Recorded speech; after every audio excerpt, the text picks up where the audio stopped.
I am Portuguese and Mozambican. I am also from Mozambique because my mother is from Mozambique and my father is from Portugal, which really is very important actually for me artistically. Um, and uh, I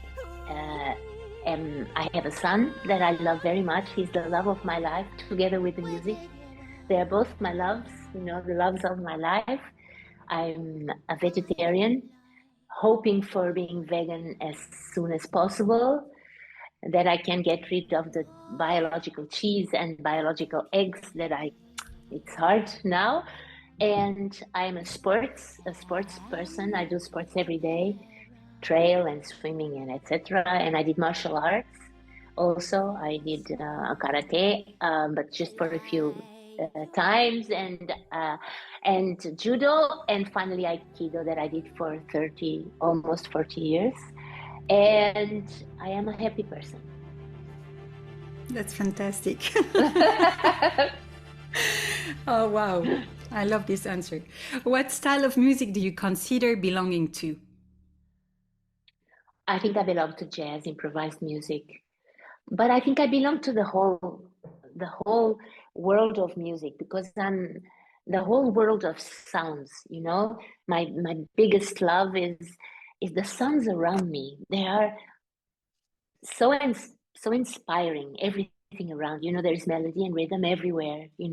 In how you speak, how you laugh, how you how you walk, the sounds of the trains, the rhythm of everything is rhythm and melody and silence, and then lots of noise, and this is my greatest inspiration. So maybe I would say that the sounds around me is where I belong the most. And then jazz, of course. I'm I'm a jazz singer. I think this is what is closer because I started like that, you know. Okay. Hmm. So this is the answer. Okay. Okay. What and where did you study and how did you learn music? uh, I was for 6 months in the Hot Club Jazz School here in Lisboa, where I learned to listen. Really, I learned to listen because I never pretended or intended to be a singer or a musician or what. I was just looking for myself. I could do many things. I thought I can do many things. I could do this or that. I could go to Africa. I could go to Mozambique and have a farm there. I once had a farm in Africa, like in that beautiful film Out of Africa. But it was just by chance that I was a swimming teacher and an Okay. aikido and I would do aikido, of course. And at a certain point, this the swimming pool where I was teaching changed owners, and it needed a lot of building and replacement, whatever. And so I lost that job there because it was stopped like for a year, nothing happened. And my neighbor said, "Why don't you sing?" Why don't you go to a school and sing? Because I hear you in the parties and in the at that time we could go. It was possible to go to the beach right beside. I live by the beaches here in Portugal, and I said, why don't you? I every day, at that time it was possible to make a fire in the beach, and then you would sit around and you would sing something. You do like theater, or you would jump over the thing, and I was only the me too, I can do that, I can do that. That was the thing. I think this was the thing that really made me really go, that because everything, I was so curious and so starving all the time. I was all the time like, who wants to do this? Me? Me? Me too, me too. This, oh, I want to. So this was very good. And then he said this jazz school opened it was a very small school at that time. It was like a cave, cave, Mm-hmm, cave, mm-hmm, mm-hmm. During the night it was a club and during only one room. And during the day, there were lessons there. Okay. A- And then there was a garden outside and the toilets were outside. This was it. And so what I did in that 6 months that I was there was to listen because everybody, if I think there was no many jazz singers at that time in Portugal. I think not at all professionally. So they were like having fun, having a girl doing that, and I was already 26, 27, you know. Okay. But I was just really a kid. I was really a kid. And so people would come and say, just look, this is Ella Fitzgerald. And I was, whoa. And then this is Billie Holiday. And I was, whoa. They were my first loves, you know. And then a time later, they would say, this is Betty Carter. And I was, oh, that one really struck me. Oh, well, all of them, actually. And then came, I was very lucky because on that first year, I was somebody gave me a CD of the avant-garde musicians that appeared. That was called Vocal Summit Oh yeah. with Ursula Duja, you know, Ursula Yes. Duja, Yes. Jean Yes. Lee, Jay Clayton, Bobby, and Laurie Newton. And so I was really overwhelmed by that CD. All the possible, everything. Can you imagine? I never pretended. I never studied. I never intended to be a singer. And all of a sudden, everything, all this abundance, just over me. All these people doing this. I was curious about all this because there was a festival. We had a dictatorship at that time. You Okay. know, for 50 years, for 48 years, we had a dictatorship in Portugal, right-wing dictatorship. And then at 74, it was stopped. And then those years, you know, during those years, I started singing was 83, I think. And so it was very recent. Everything was very recent. And at that time, there were not so many concerts, you know, but there was a jazz festival in a big like sports pavilion, you know. It was unbelievable.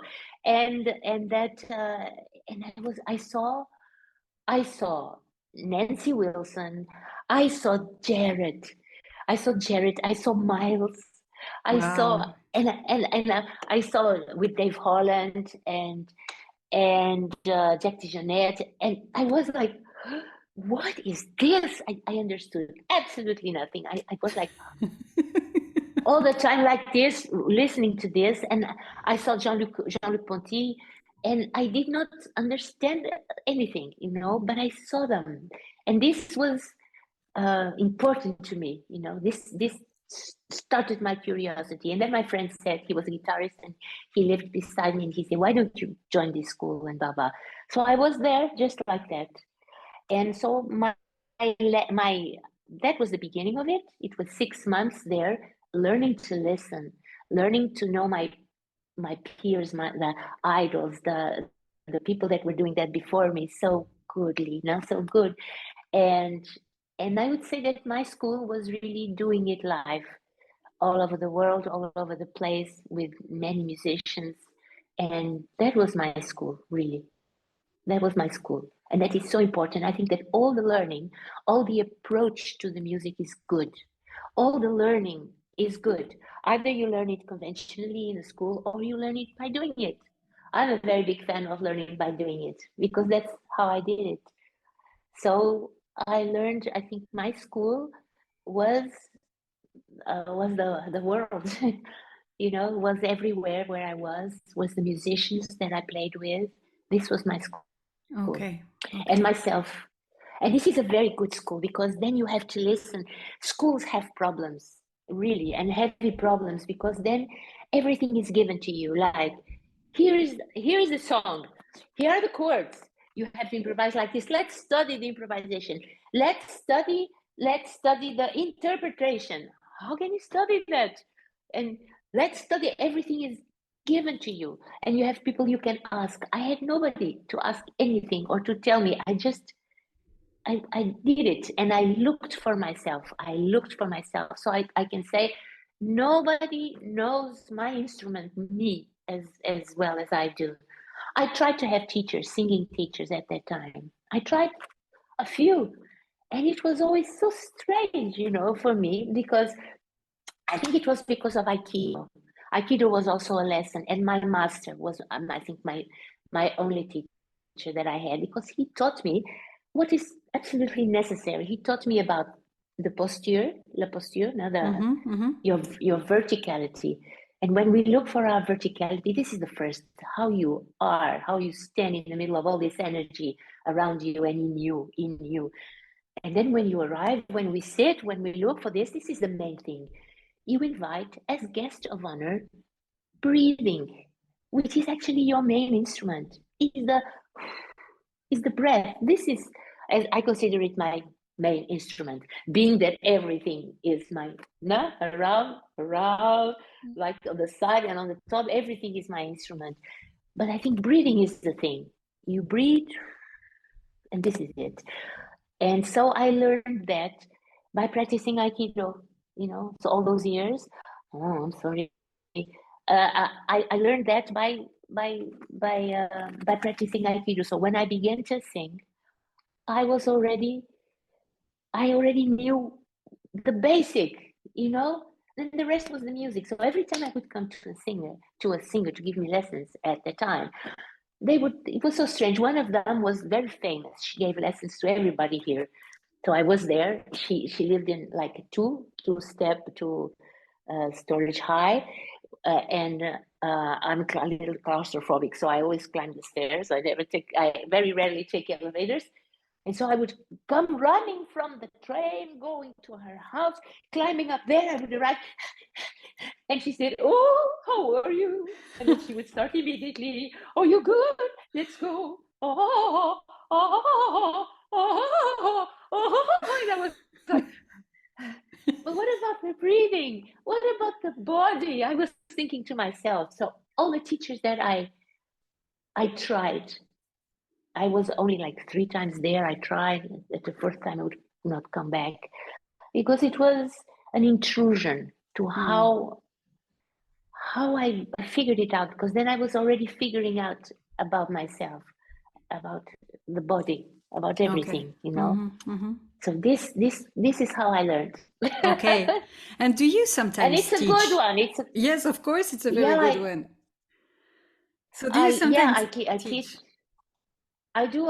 I teach in it's called Escola Superior de Música de Lisboa, which is the Superior School of Music of Lisbon. It's a public school. It gives masters so it's a public school. It's like a university, and I teach there. Okay.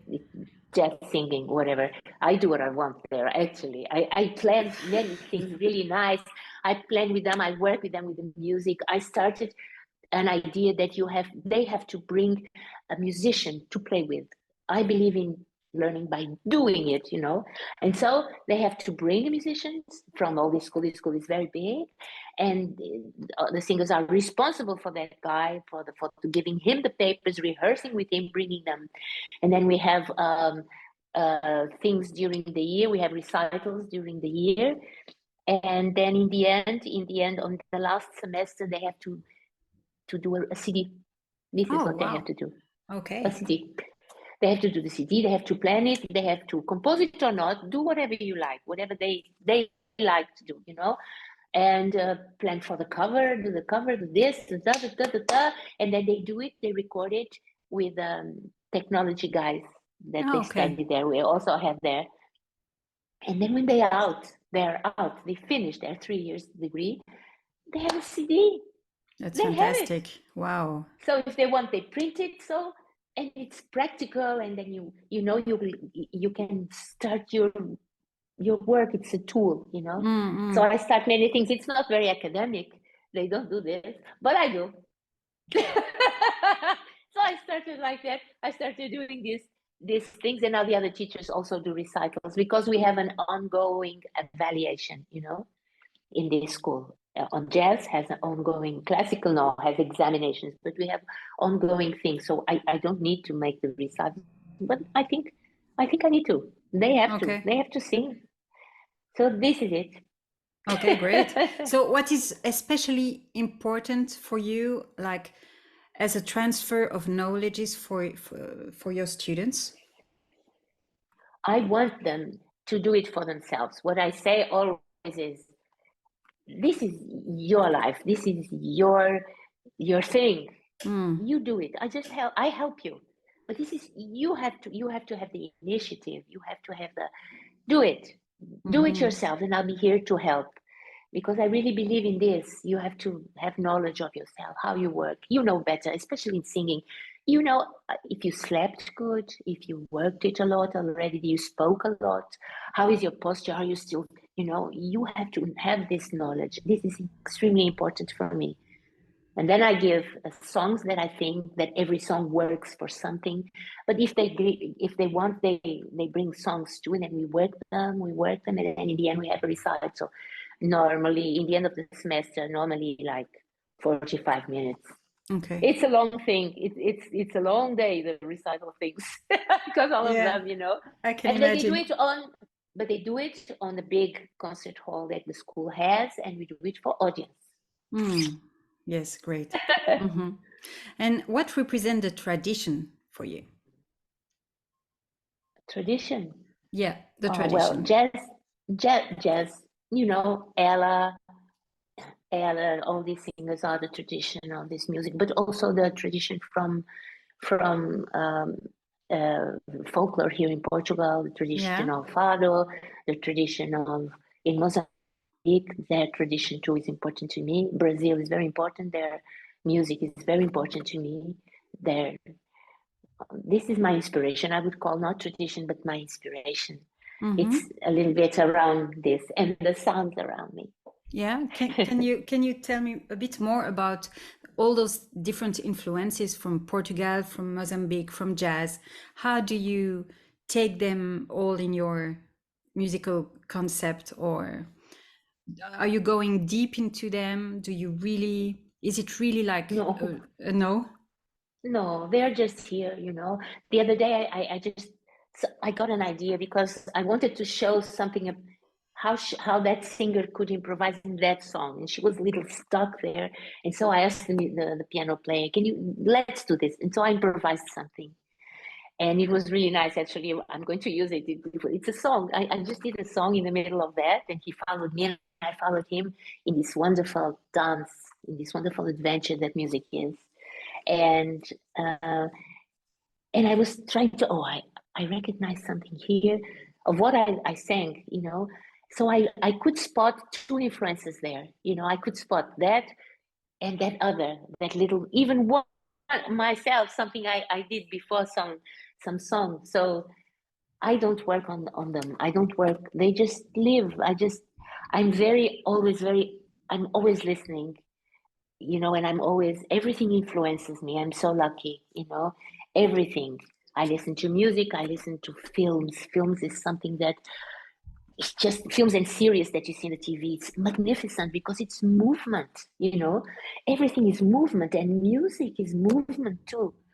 There's the sound of the movement and the movement of the sound, and everything is, you know, all this energy. I am so inspired by what I see, by cinema and series, and again how people speak, how they move, the tonality, the color in the voice.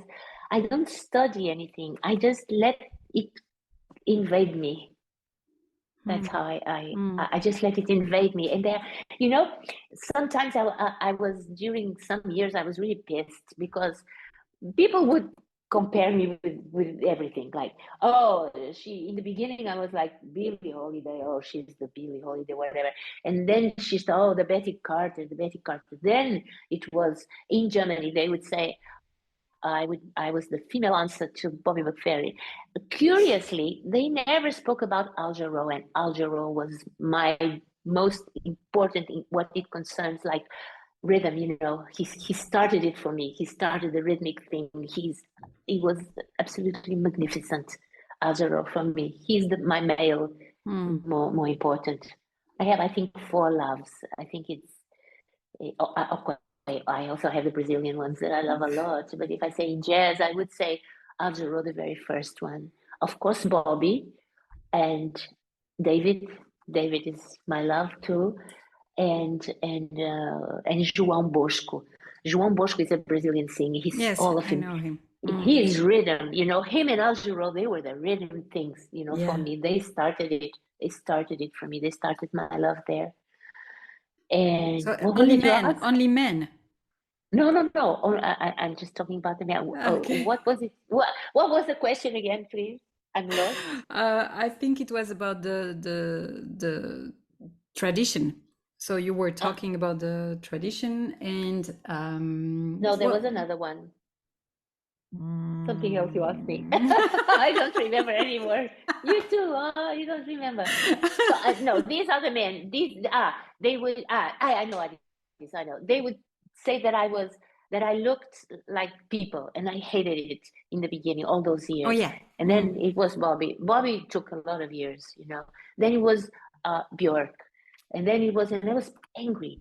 And then only some few years ago, I realized that it is true. All these people live in me because this is a global area. You are not stuck in a corner of your room like, I'm original. I'm authentic and unique. No, I see nothing. I hear nothing. This is bullshit. You are influenced by anything. And even if you don't intend to be influenced, it will invade you by the skin, by the ears, by the eyes, by what you feel, by the heart, by the mind. It will end by the occasion, the opportunity. It will end up by invading. And so, these people live in me. That people live in me. They are the ones that made me in love, with the music, and the music. And so, of course, they live in me. But I don't want to look like anybody, but they live in me. Of course, if I open my mouth, and the Brazilians, of course, if I open my mouth, there they are, And so I was looking, this, and I was like finding influences, like people I don't even think as big influence, and that phrase, a little, like a second, there it was, something that something, there it was, a little phrase from a song from I don't know where. So now I exhibit with pride these things. If they say, oh, it reminds me of, I say, yeah. If it does, maybe it is. Great. And so that made me angry. Now I'm not angry anymore. And because really my intention is never to copy. My intention, but sometimes you like to reproduce what you just heard, that song in particular. It's so nice. And you are so, and you want to do it. And what makes it not only the song, it's the song like, no, it's the guy or the girl that sings the song that also helps that love for the thing. So now I'm really cool. No, I had many. I told you before. I had many women that I love like a lot, of like course. Ella. I think the jazz name one is really Betty Carter. She's a savage woman. She's so unperfect. She's not perfect. Absolutely. Ella is totally perfect. Ella is perfect. If you want a dictionary of songs, you look for her to know exactly how the song is. Ella is perfect. And the other one is so imperfect. She goes out of tune. She does that. But she does something that for me is incredibly important, and that is what is my adventure. You use the mistake, and you try the adventure. You could try to go there, and it makes a mistake. It doesn't matter. You pick up the mistake, and you build something that you would never build if you would do just what you just rehearsed perfectly. I love this Does it make answer. any sense to you? Yes, absolutely. What does modernity mean to you? Do you think it's important to be modern? I think it's important that you do whatever you like, whatever makes you good in your body, in your soul, in your head, in your guts. Either it's modern or not. I love modernity. It's true. I'm crazy about electronics, for instance, and that's what I'm doing now with electronics. I love hip hop and rap, and I love all these Norwegians that started it. That really started with electronics. It was the Norwegians, I think, the Norwegian scene that started heavily with electronics already some time ago, and mixing the jazz and the whatever. And pop, which is so rich. Pop is so full with these hip hop things and all these rhythms and stuff. Maybe that's modernity.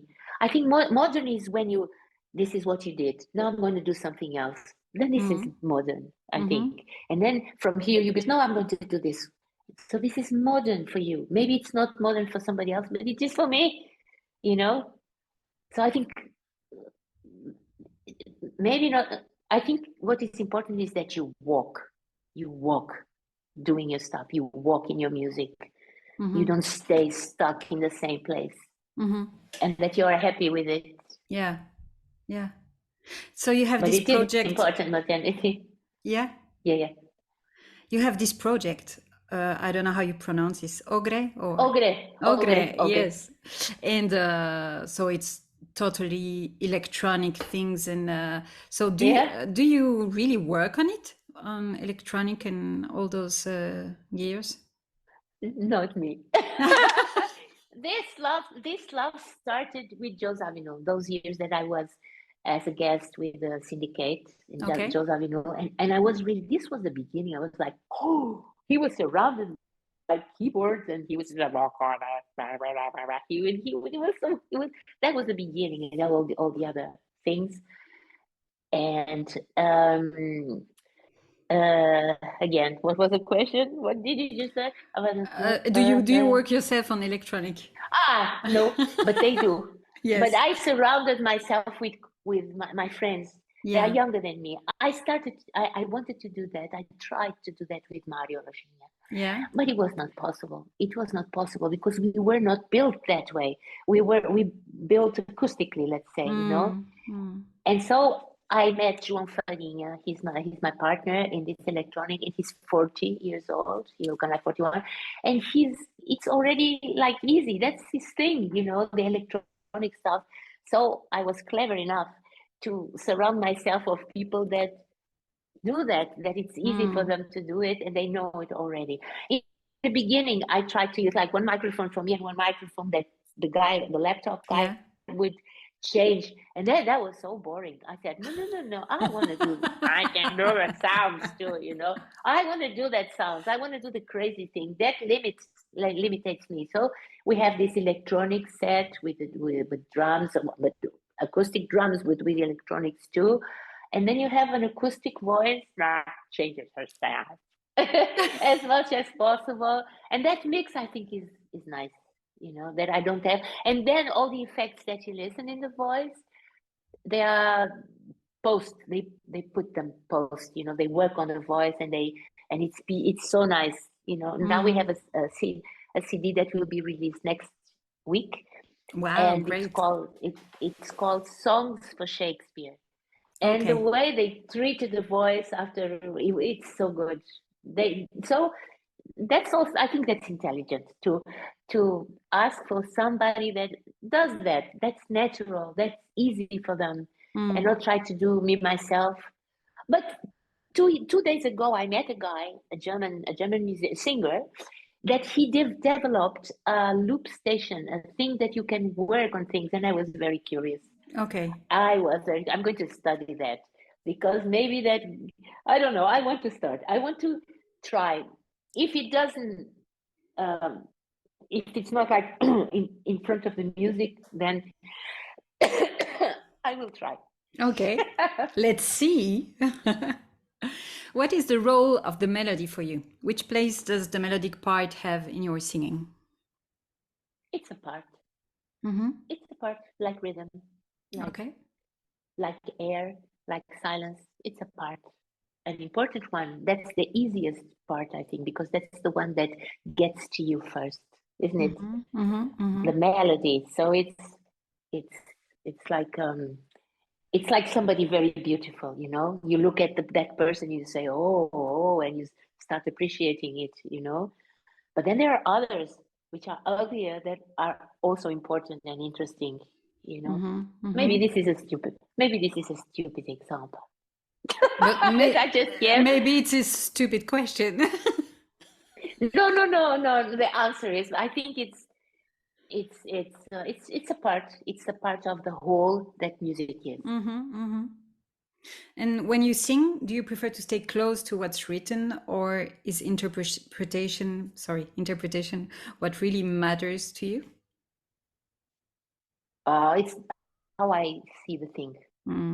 That is important. I have a very good friend, a Brazilian singer. She's called Mônica Salmazo, and she's magnificent.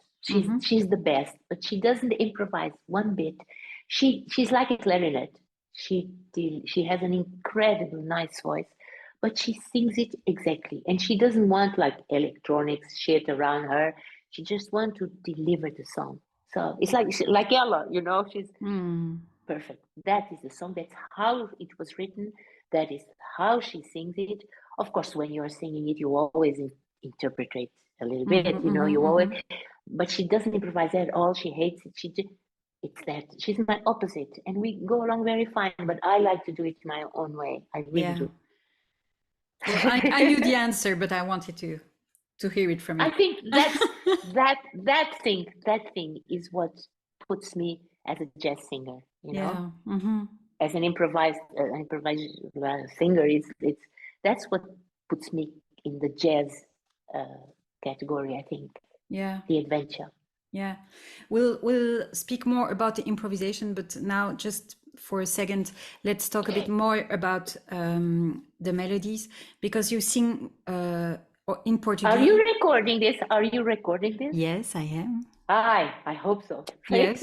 Because I'm speaking so much, I think, oh, the poor girl, is she not recording No, this? I am recording. No, That's good, okay. good, That's good, okay. good. That's okay. So, you sing in Portuguese, you sing in English. How important is the language in French? In French?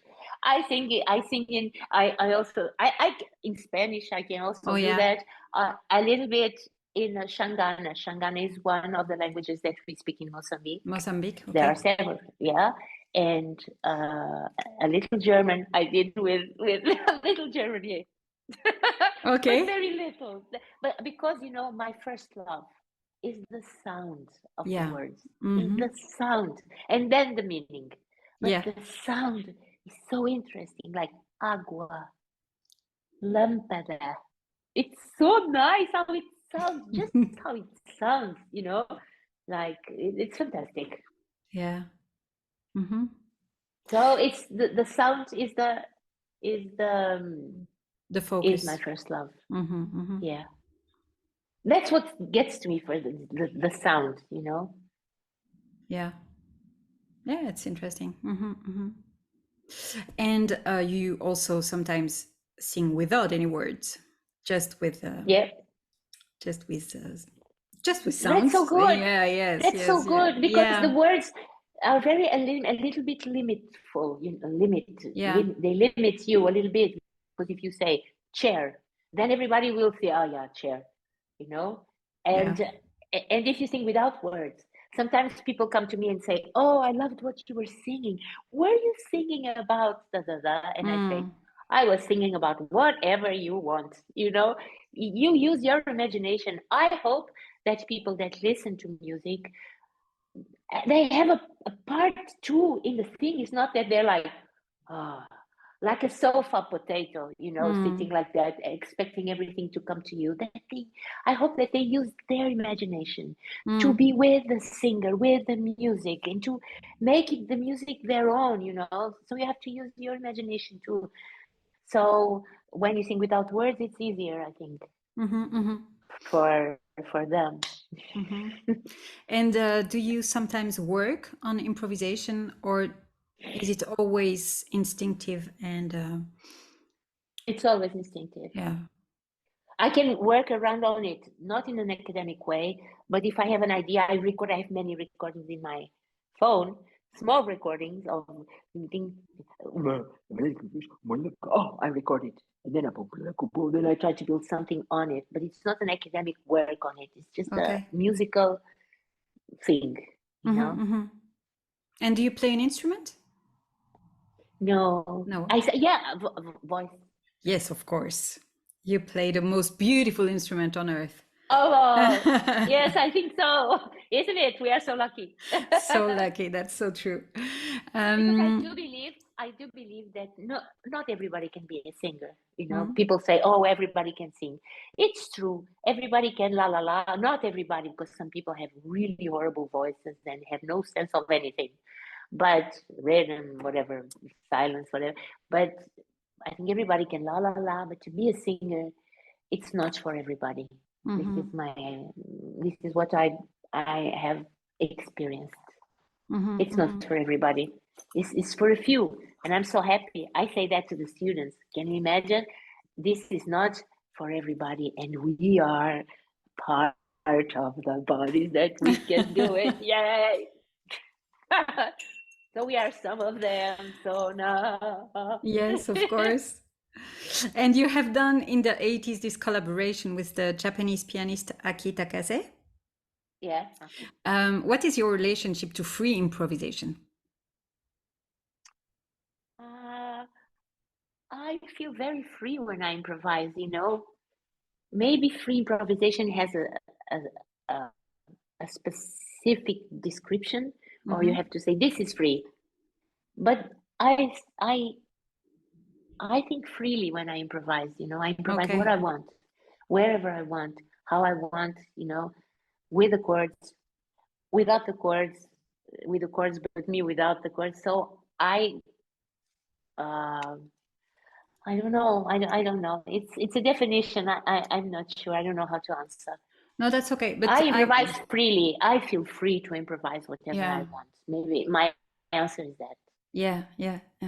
And you feel super free also to take some risk and to let go totally All when the you time. improvise. Yes. All the time. All the time. I try to, of course, that when you play a lot, you know, when you play a lot, sometimes you repeat yourself a little bit. You have to. I mean, it's not like you repeat yourself. I know that I have these. So I love doing these very low things and rhythms with very low things. So I tend to repeat it. We all repeat ourselves, you know, all of us. And I'm fine with it. That's how it is. But then always in the concerts or whatever, there are spots of new things, new breathing, new pause, new melody, new rhythm.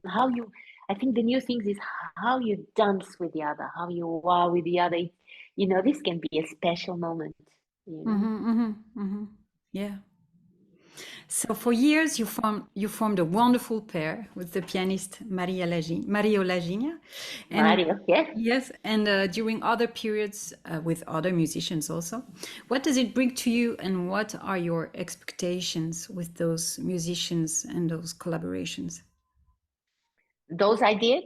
Those I did. Yes, the collaborations you've been doing the long collaborations.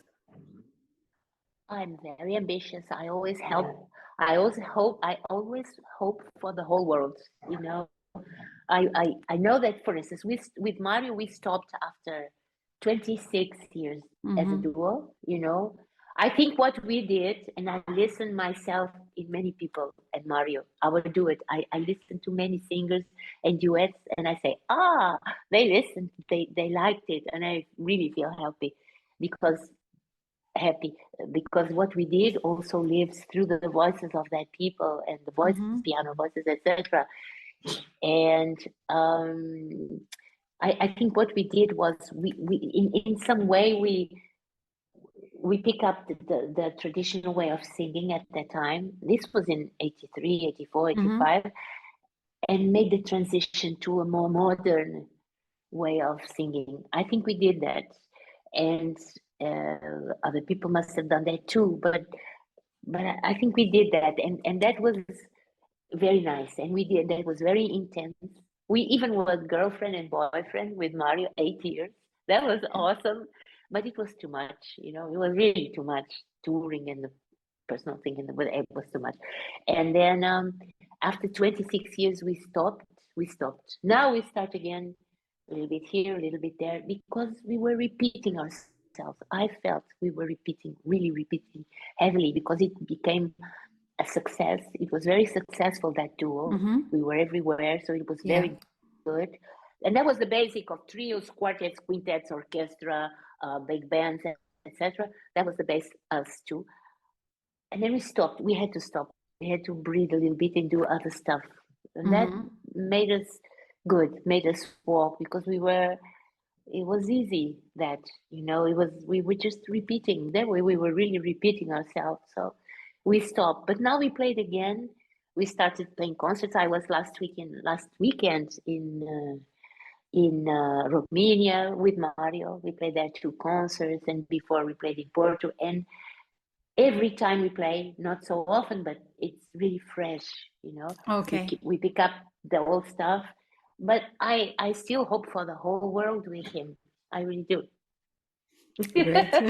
And I hope with my colleagues there too, now with this electronic thing that I love so much, and these songs for Shakespeare, which include also ensemble, you know, Mm-hmm. and I hope for the whole world in the music with all my I'm partners. so curious. I want to hear it. Yeah, I The can send it to new you if you project, like. yeah. It will be released next week, and when it's Great. released, I will send it to you. Thank you. Thank you. Remember me, please. I will, I Remind will, me, I and I will, will send I it. will, I will. What is your relationship with your instrument? Is it always, are you always a good friend with your voice, or sometimes it's a bit more complicated? No, come on, she's my partner, Okay. my accomplice. Mm-hmm. She's me actually. Mm-hmm. So she lives in me, right? It's me. It's me. I try to be generous to myself as well as I try to be generous to the others. And it's very important that we are generous to ourselves, you know, to the mistakes, to not having inspiration at all, which happens. You Mm-hmm. know, it really happens to everybody, every single body. But we must be something. Sometimes the students, they are one. I had one. She had a beautiful low voice, and she had a low voice, whatever, and she wanted to sing things that were high in pitch, and they were and I said, let's try to. And she was really angry with herself because she wanted to do that.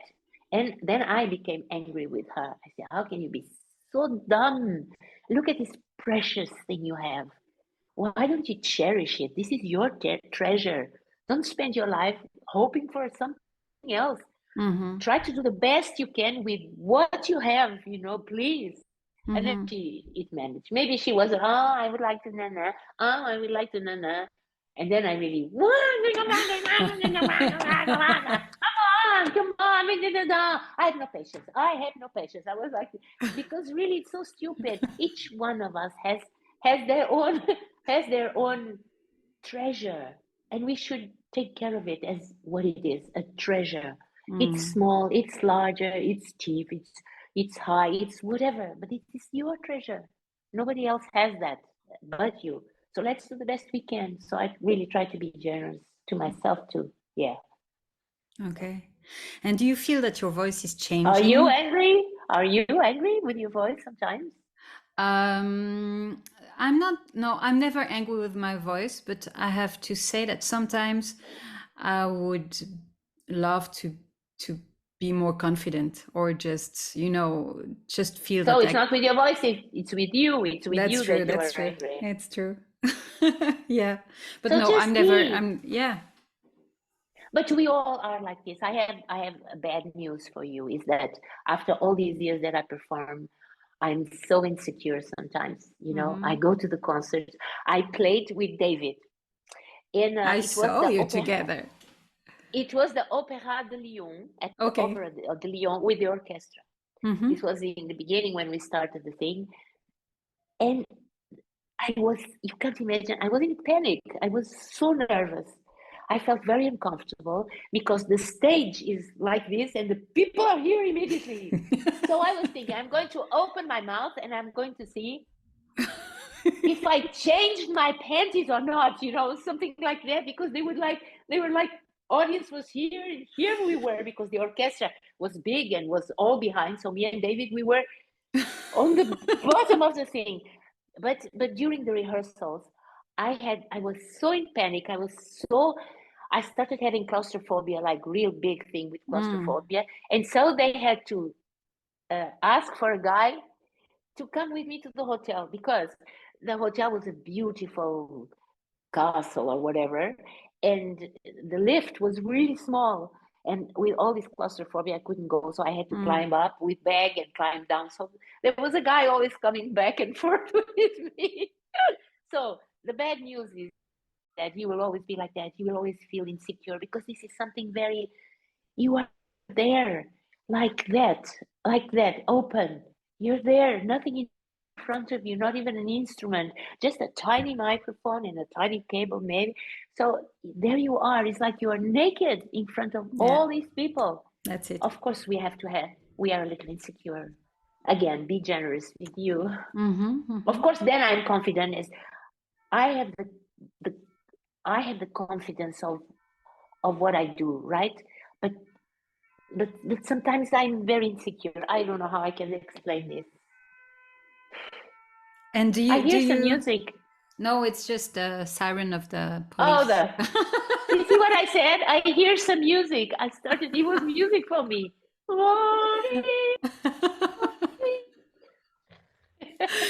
Do you feel that with the age or with the time, your voice is changing, evolving, changing? I don't know. Of course, I'm changing too. So the body changes. The voice is the body. So it's in the body. It will change a little bit. Although I'm careful with like menopause, this thing, because I use some compensation with estrogen Yeah. level, mainly because of the voice, So I try to compensate so that it stays equal. I want it to Okay. stay equal. And but it's changed now. I use more the lows.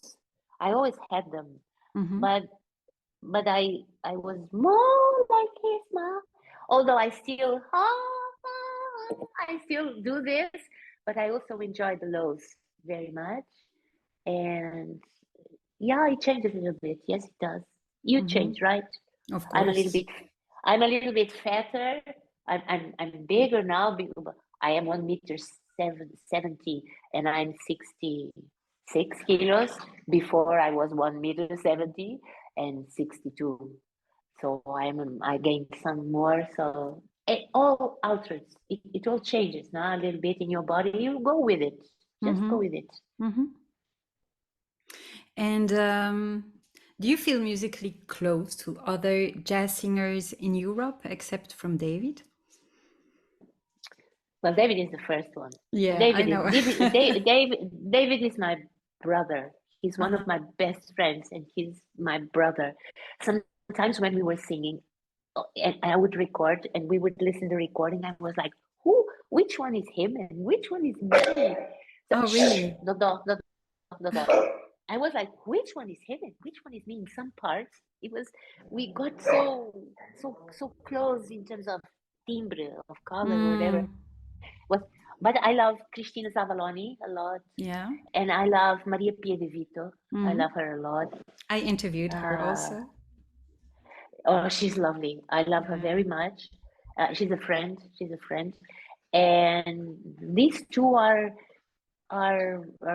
very in the jazz scene. I mean, these are important to me. These are the most important that I feel close to. Okay. Yeah, these Great. two. The other, Well, and Sitzel Anderson. I interviewed I her love her a also. lot.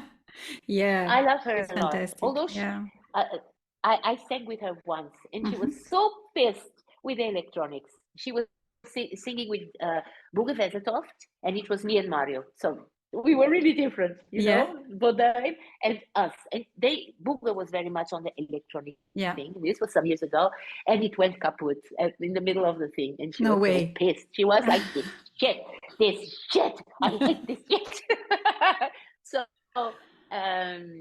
but I love her a lot. I like her very much.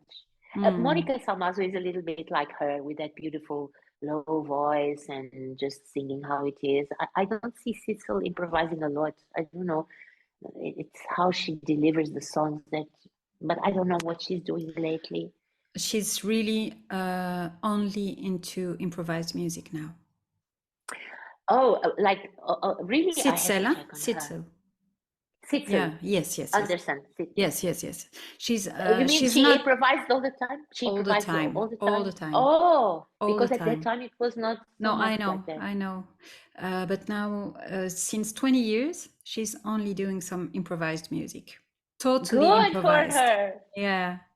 Good for her. Good for her. Yeah. I'm going to check on her what Yeah. she's doing now. Well, So I these think, are those, yeah, yeah, these are the no. ones I feel more close to, Maria Pia, she's a friend, and she's maybe, and Cristina Zavaloni also, Mm. and I love, and Cecil. Um, uh, yeah. in France or Spain or Spain. I don't know so much. There. Me neither, I have to say. Spain. I don't know so many jazz singers there actually. I know singers, you know but not really really related to the thing. Yeah. In the UK? Tell me names. Norma Winstone? Of course. Of course, she's so important. She was so important to me. Of course, she's so important to me. Norma, obviously. Who else? Come on, give it. I'm missing something. Norma. Do you know Elina Duni? No, I don't. You should check her, definitely. Elina Duni. Duning. Duni. How do you write? D-U-N-I. Dune. Duni. D-U-N-I. Okay, I'll try to look for her because I don't know that. I don't know her, but I'm curious. I'm really curious about what people are doing, and I feel very lucky because I live in a place that has been everywhere. This country of mine, these people of mine, has been everywhere. We were in Africa for the good and the bad with colonization, you know, and this shit thing, but we were everywhere. We were in Asia. At some point, this very tiny country that is mine, that is Portugal, with 800 and something kilometers long and 200 kilometers large. You know, it's like, so we're everywhere, and we were, it's like a rectangle. Yeah. And we were by the sea. It's like we were everywhere, and we were like 500 years ago, the first empire, together with the Spanish, the first empire in the world, because we were everywhere. How was this possible, you know? And so we brought all this information in our genes, you know, all me. My mother is from Mozambique, my father is also, and we brought all this mix. And so I'm so lucky. At a certain point, somebody behind some years ago, when I started singing, they would say, "Oh, what a pity. If you would have come from, if you would be in America, then you would ta ta ta." And I was at that point, I was like, "Oh," but then very quickly I said, "No, I'm so lucky. I'm Portuguese with all these influences from everywhere, from Brazil. Come on, they speak the same languages as I do, you know, Portuguese." And so the culture, everything is so rich, our background. So I'm very lucky to be Portuguese. Yes, I am. Yes, I am. Yes, you are. And that was the word of the end. That was a beautiful time together. I really want to thank you so much. And I thank you for all these interesting questions. Really, thank you so much. Really.